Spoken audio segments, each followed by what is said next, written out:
Hi everybody, it's Claire back with another art journal video. I'm playing in a small craft journal today and I'm using my face stencil that I designed for Funky Fossil. This came out in one of my first releases, I think.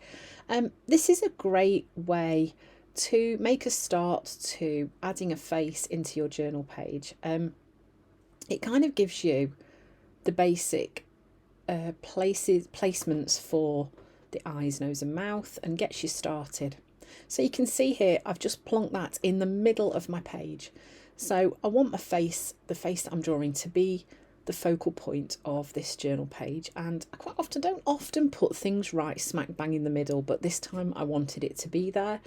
And I think using faces on journal pages, for me, it's just, I don't know, it fits, because for me journaling is often very personal. There's all sorts of things going on that I'm journaling out, and using that face, that kind of touch of a human presence on my journal page makes all the difference. I was going to do the hair going up and off the page, and then I decided I didn't want to do that. I was going to change it, so I'm doing it coming down like long hair instead. So I'm just kind of sketching in roughly where I want that to go. So a little tip: obviously this stencil hasn't got the top of the head on it, so if you think about the eye placement as being roughly about halfway down, you can see there I was just working out where the top of the head needed to be, and you can see it just looks right. When you get that in the right place, it looks right. So roughly work out that the eyes are halfway down the head, so you know you need about the same space above the eyes as you've got below, and then your head will feel the right shape. So then I'm just adding in the other features. I'm using a Posca pen because when it's dry it's permanent. I can paint over it, I'll still be able to see it, and I can go back over it if I want to. The ink won't move if I use wet medium over it, so that kind of works really well. And then I'm just starting to add some shadows onto my face as well. This is going to go through quite an alarming phase where the shadows look incredibly dark, so just bear in mind that the water I use, when it wets the craft, it goes very dark, so it makes it look really, really dark. But actually, you know, when you see faces that other artists have drawn, you'll notice that the shadowed areas are incredibly dark, and that's what gives the face its dimension. And although I always say that I'm not going for accurate detail when I draw faces, you know, I do want it to look a little bit 3D. I don't want it to always be completely flat. And so adding in some shadowing is a great way to achieve that look. So I've started off using some pens to bring some shadow, and now I'm going in with a Stabilo all pencil and my water brush. So this is where the paper will start to go incredibly dark, and you'll probably be thinking, oh my life, what is she doing? But once it dries, it does kind of fade out a little bit. So yeah, here, like you can see, geez, she looks like she's done a very bad job with the makeup, but it'll be okay once it dries off. And you know what's the worst that happens is, well, then you go in with an acrylic paint and you paint over the top of it, and it's not, all is not lost. It's not the end of the world. And that's the way to think about it. Like, the best way to get better at drawing faces is to practice, practice, practice, and you will do faces that you think, oh dear, not sure about that one. And you'll do faces where you think, actually, do you know, that one's all right. The more you practice, the better it'll get. So yeah, perseverance is definitely the way forward with drawing faces, and you will get to a point where you start to kind of develop your own style as well, a face that you be able to tell, gosh, yes, that's starting to look like a face that I've drawn. So I'm just continuing to build up those shadows. I mean, that does look really dark there, but obviously that is wet. It's a wet brush on there. Just starting to give that face a little bit more dimension.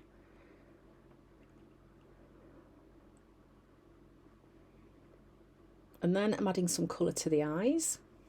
This is the bit that always starts to bring the face to life, and then a catch light.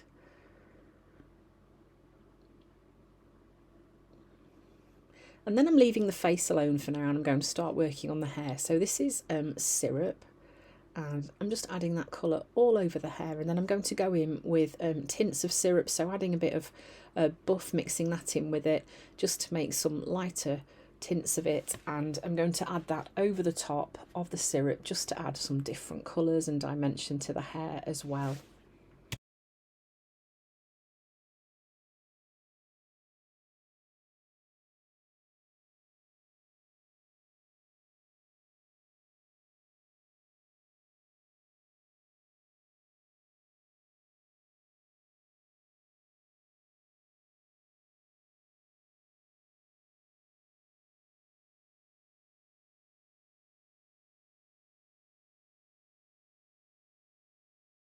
So these are the palette pastels from Jane Davenport. I often use these for adding a bit of a light tint to a cheek.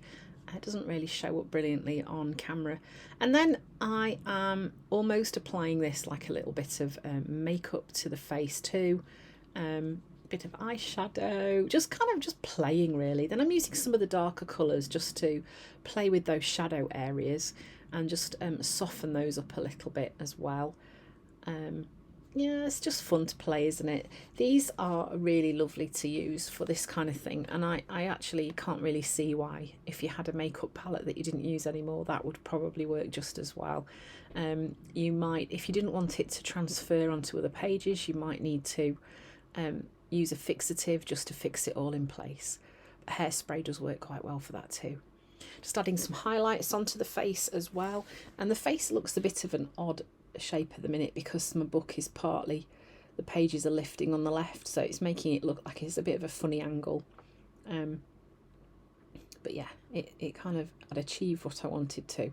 So now I'm just going back in with the Stubble All pencil and pulling some of those features forwards again because they've disappeared behind all the layers of colour that I've added, and I don't think I water activate this, or I'm not sure. I think I maybe just drew these in and then left them alone. Yeah. So now I'm going to add some colour around the face. I'm going to cover the whole of the page. I'm going to do like a bit of a gradient of colours. This is a cheddar.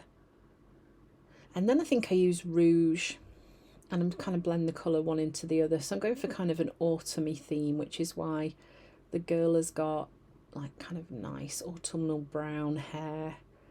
So I'm just pulling that colour sort of a third of the way down the page, and then I'm going to use rouge. I did wash my brush before I used the rouge because I didn't want to kind of make a brownie colour. That's such a pretty colour, isn't it? So then I'm just going to pull that down the next third and brush it over the cheddar just so it blends a little bit. My brush is quite dry as well. I'm not using a wet brush. I wanted it to be a really good coverage of paint.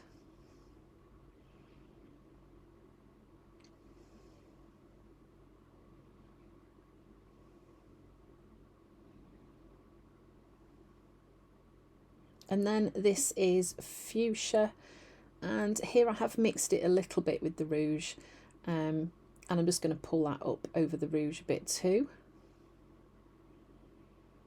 It's created quite a pretty ombre of colours, almost quite autumny colours, really pretty.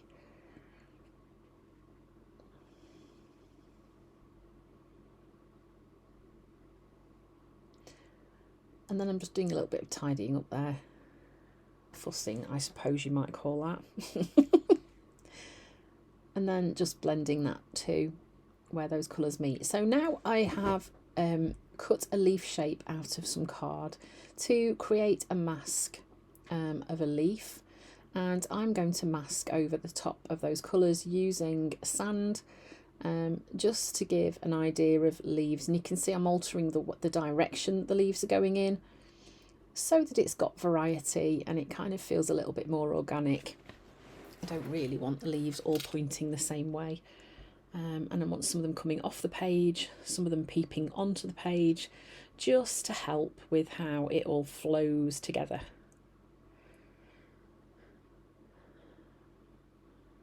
And this masking technique is one of my favourites to do. I mean, look how effective that is. It's so pretty. I love the way that it calms the background down, but you still see a peep of what's going on behind. And then I am using, I think that might be rouge again, actually it is. And I'm just masking another leaf shape over the top. Just going in with a bit of a heavier application of paint there because it didn't really show up as much as I wanted it to. That's better. And this just helps to build those layers in the background too. Using that pouncing motion also means that you get a bit of a heavier coverage of the paint, which is particularly good when you are doing masking.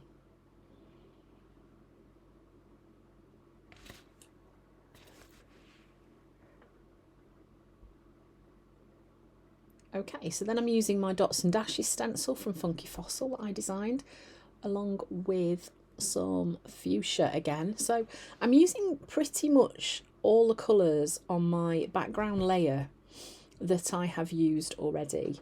That doesn't make sense. The colours that I've used for the stripes, I am repeating some of them in the layers that I'm adding on the top. That makes more sense. Just to help it hang together nicely so that I'm not introducing too many colours. I wanted to keep it all within the same sort of colour palette. And now I am going in and adding some more contrast. So I've added some white lines onto the hair too. And then I'm just pulling out some of those dots, drawing some lines around them, just to add another layer of pattern and mark making. And again, like I said, just to bring that contrast to the page.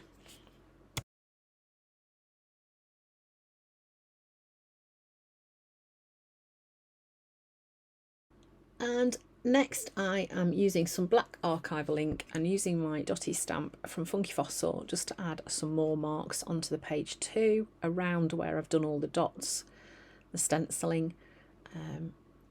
And then I think finally the last thing that I'm doing is adding in my words and keeping them a little bit smaller. Usually I do my quotes quite big on my pages. But yeah, this was a day where I obviously wanted my words to be a little bit smaller.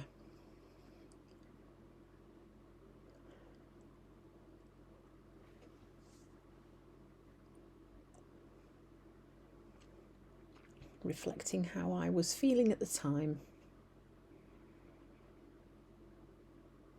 So you can see how easy it is using that stencil to create a face. You can use that as your starting point. And like I say, using faces in journal pages just gives it that human touch, particularly if you're journaling about things that are personal to you. It's a great way to represent that. So thanks for watching. I hope you've enjoyed the video. The face stencil and lots of others are available on my website. Pop over and have a look. It's artjournallove.com and I ship all over the world. So thanks for watching and I hope to see you again soon.